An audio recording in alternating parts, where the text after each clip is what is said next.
साथियों, मेरी बात को बड़े ध्यान से सुनना।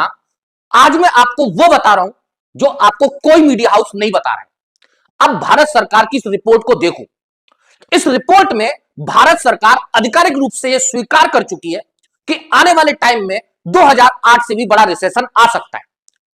कई सारे यूट्यूबर्स भी ये लगातार कह रहे हैं कि आने वाले टाइम में रिसेशन आ सकता है, लेकिन कोई आपको यह बताने को तैयार नहीं है कि रिसेशन कैसे आएगा। चलिए मैं आपको बताता हूं कि रिसेशन कैसे आएगा।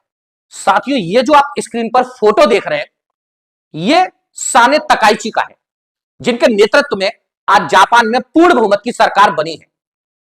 और सरकार बनने के साथ ही इन्होंने ऐलान किया है कि आने वाले 2 साल तक जापान सरकार खाने पीने की किसी भी चीज पर सेल टैक्स वसूल नहीं करेगी। आपको यह सुनने में बड़ा अच्छा लग रहा होगा, बट अब आप इस रिपोर्ट को देखिए। इस रिपोर्ट में यह बताया गया है कि जापान की सरकार के पास पहले से ही उसके जीडीपी का 260% ऋण है।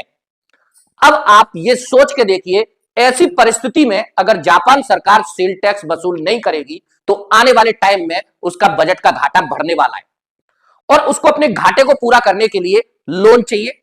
और लोन जाहिर सी बात है वो अपने सेंट्रल बैंक से मांगेगा, नए बॉन्ड को इश्यू करके। बॉन्ड यील्ड बढ़ेगी, और यदि जापान की बॉन्ड यील्ड बढ़ती है तो इसका रिफ्लेक्शन आपको यूएस के बॉन्ड मार्केट के अंदर दिखाई देगा।